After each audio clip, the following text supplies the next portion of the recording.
Okay, so I am excited for this video because in today's video, I'm going to be doing a library haul or a library book haul. I was going to title it library book haul, but I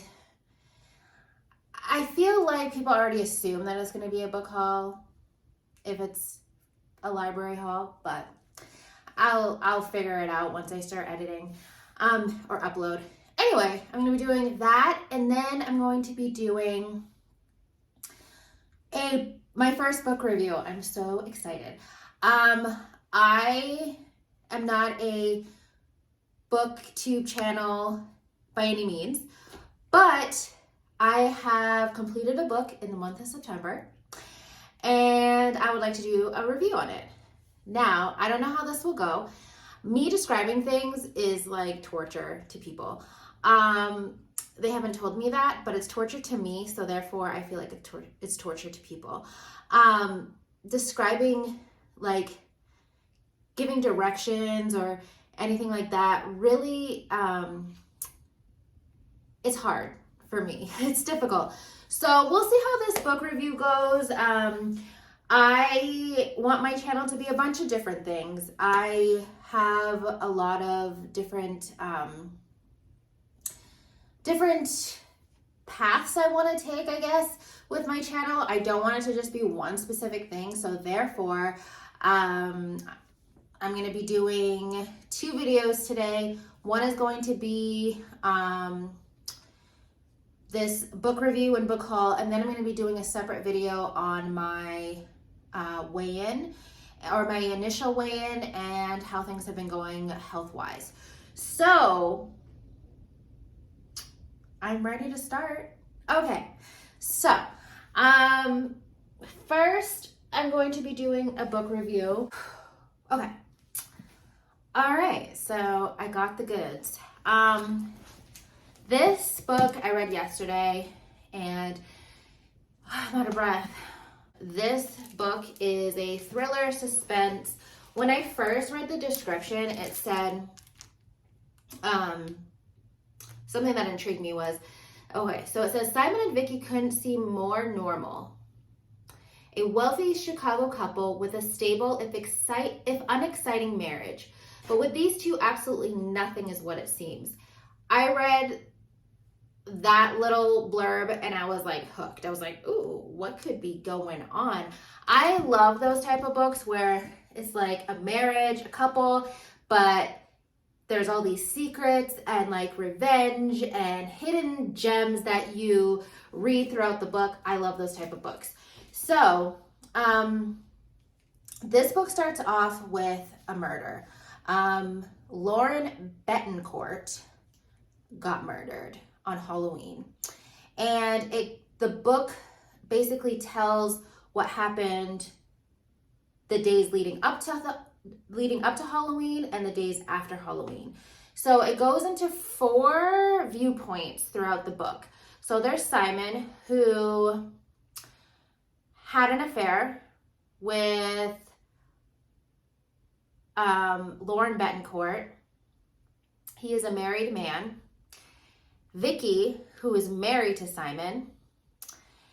Christian, who is a financial advisor who Vicky goes to see because that's my cat.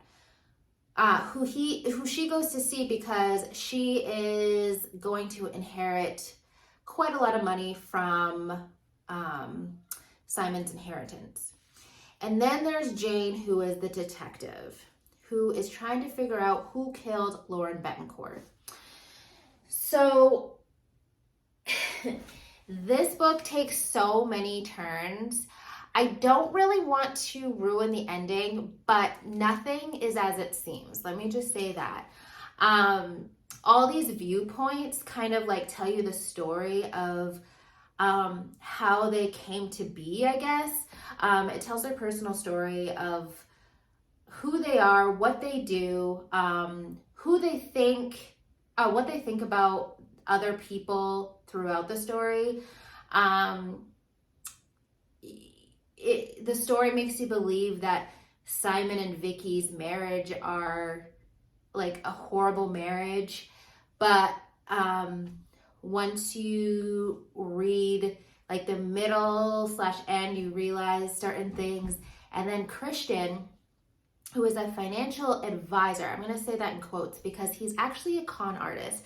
What he does is he looks for rich married women who are in an unhappy marriage, and what he does is he scams them out of their money. He's a really good looking guy, and he swindles them and makes essentially those women cheat on their husbands with him, and then he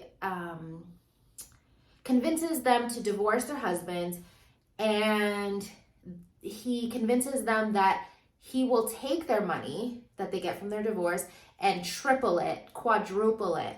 And they believe him. And what he does is he takes the money and runs with it.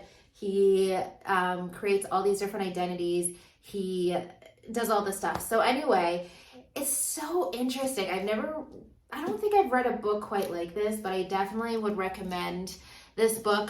Definitely wanting to read another David Ellis book, because even I couldn't even figure it out, like what was going on. I couldn't unravel any secrets until I actually read the book.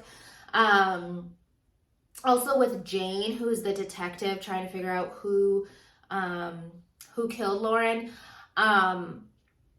She is actually, this is a spoiler, but she actually knew Simon back in high school, and she thinks that he's the one that did it. Because I don't know. I just don't want to like give too many spoilers, because there's so many spoilers I could give. I probably have given enough. I think I've given enough. Just read the book. It is, it's quite lengthy, but I love that the chapters are not that long. It's like 2 or 3 pages. Some chapters are even like half of a page. So there's 448 pages, and yeah, the chapters are really small, and each chapter is like, well, see this chapter, it says Simon, so it's like what Simon's going through, and then before that it's probably, well, Simon, then Vicky. So I like how it goes through like each person's viewpoint. Excuse me, I just burped. Okay. I hope that my review didn't suck. But if it did, I'll try to do better. I'll try to do better, or I just won't do them at all. I'm not sure. But I do recommend this book. I really do. Okay, so my library haul. I just want to tell you that I love going to the library. When I was younger, I used to get so giddy every Friday because my mom would take me to the library and I'd get a stack of books. There was no limit to how many books you could pick out. And I would get so many books. I would get like the Babysitter's Club. I would get, I don't even know. There was just so many books that I would get, and I'd read them all weekend long. So on Friday, I don't do this every Friday, but like this Friday, for instance, I was just so giddy because I was like, I get to go to the library and pick out new books. So that's what I did. I don't know anything about these books. I just picked them up because they looked good. So I'll just show you. Okay.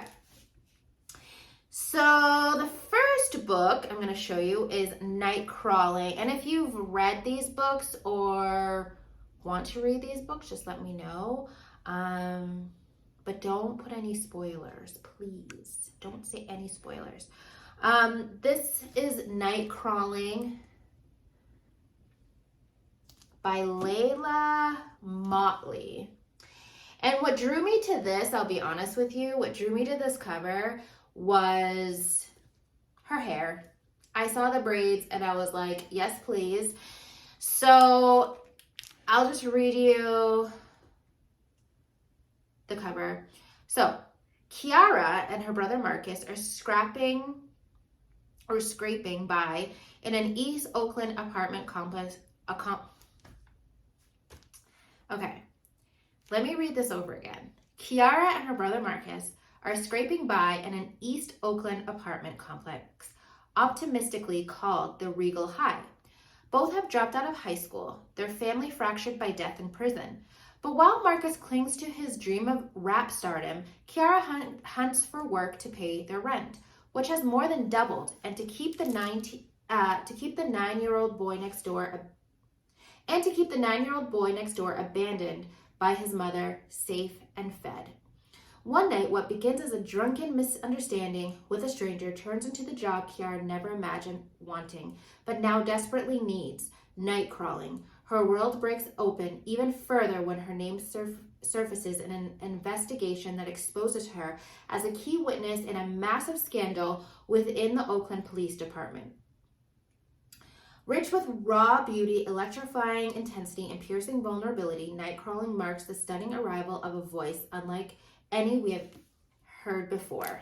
All right, so that is it. I don't know if this is from Oprah's Book Club 2022, so we'll see how this goes. That looks good. This one, like I said, I love those books that have to do with marriage and secrets and revenge and tension, and I just love those type of books. So this is Good Rich People by Eliza Jane Brazier, and this reads: Lila has always believed that life is a game she is destined to win, but her husband Graham takes the game to dangerous levels. The wealthy couple invites self-made success stories to live in their guest house and then conspires to ruin their lives. After all, there is nothing worse than a bootstrapper. Demi has always felt like the odds are stacked against her. At the end of her rope, she seizes a risky opportunity to take over another person's life and unwittingly becomes the subject of the upstairs couple's wicked entertainment. Ooh, okay. But Demi has been struggling forever, and she's not about to go down without a fight. In a twist that neither woman sees coming, the game quickly devolves into chaos and rockets toward an explosive conclusion. Because every good rich person knows, in money and in life, it's winner take all, even if you have to leave a few bodies behind. You know, I'm almost thinking I may read this first. It just sounds too good. I don't know. So that's a thing. The Lies I Tell by Julie Clark. So this one says, she's back. Meg Williams, Maggie Littleton, Melody Wild. Different names for the same person depending on the town, depending on the job. She's a con artist who erases herself to become whoever you need her to be. A college student, a life coach, a real estate agent, but nothing about her is real. She slides alongside you and tells you exactly what you want to hear. And by the time she's done, you've likely lost everything. Kat Roberts has been waiting 10 years for the woman who upended her life to return. And now that she has, Kat is determined to be the one to expose her. But as the two women grow closer, Kat's long-held assumptions begin to crumble, leaving Kat to wonder who Meg's true target is. The Lies I Tell is a twisted domestic thriller that dives deep into the psyches and motivations of two women and their unwavering quest to seek justice for the past and rewrite the future. Now that I reread this again, I'm like, maybe I'll read this first. I don't know. This is just it just sounds so interesting. So this is the book that I got. Then I got Can't Look Away by Carola Lovering. Wait, this is the author of Tell Me Lies. Oh no, this is The Lies I Tell. All right, I just saw the author of Tell Me Lies and I thought that was the book I just read. But this one says, it is 2013 and 23-year-old Brooklyn barista Molly Diamond. Oh, okay. Never mind. Let me reread this. It is 2013 and 23-year-old Brooklyn barista Molly Diamond has just locked eyes with Jack Danner, the frontman of an up-and-coming Southern rock band. It is not long before Molly and Jake fall deeply in love, inspiring each other's writing and planning for a life together. Filled with creativity, passion, and adventure. But nearly a decade later, Molly is teaching yoga and living in a posh Connecticut suburb with her young daughter and husband Hunter, who is decidedly not Jake Danner. Molly is lonely in picture-perfect Flynn Cove until Sabrina walks into her studio. A newcomer in town, Sabrina has her own reasons for seeking out Molly, and their blossoming friendship will set both women on a collision course of deep-rooted secrets, lies, and manipulation. Meanwhile, a new version of Jake's hit song is on the radio, forcing Molly to confront her past and ask the ultimate questions. What happens when life turns out nothing like we thought it would? When we were young and dreaming big? Does growing up mean choosing with your head rather than your heart? And do we ever truly get over our first love? Oh my God, this one seems so good too. Oh, I don't know. Who knows which one I'm going to read first? All right, and the last one I picked up was The Woman in the Library by Solari Gentile. I really liked this cover. I thought it was pretty nice. Anyway, in every person's story, there's something to hide. The ornate reading room at the Boston Public Library is quiet until the tranquility is shattered by a woman's terrified scream. Security guards take charge immediately, instructing everyone inside to stay put until the threat is identified and contained.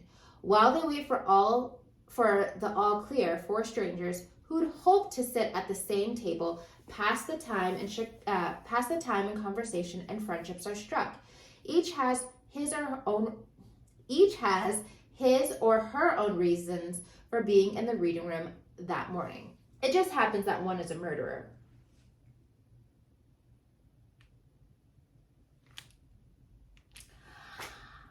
Oh my gosh, this one seems so good. I don't know. Like I said, it's going to be hard to, and I just want to say really quick that at my work, I saw this book and I started reading a couple pages. This is when the students were reading, and I kind of was intrigued. This is called The Absolutely True Diary of a Part-Time Indian by Sherman Alexie. So I am currently reading this book. I feel like it's going to take me not that long to read. There are pictures in here, but I really did like his style of writing. And so that looks like what I'm going to, this looks like my next review. It got a lot of good marks on Goodreads. So we'll see what happens. But that concludes my book haul and book review. I feel like my book review was just so choppy and but I'm still gonna put it up anyway. I may get better, who knows. All right, so I will see you in the next video. My next video, like I mentioned, is going to be my weigh-in and updates on how I'm feeling about the gym and everything else. So I will see you later. All right, bye.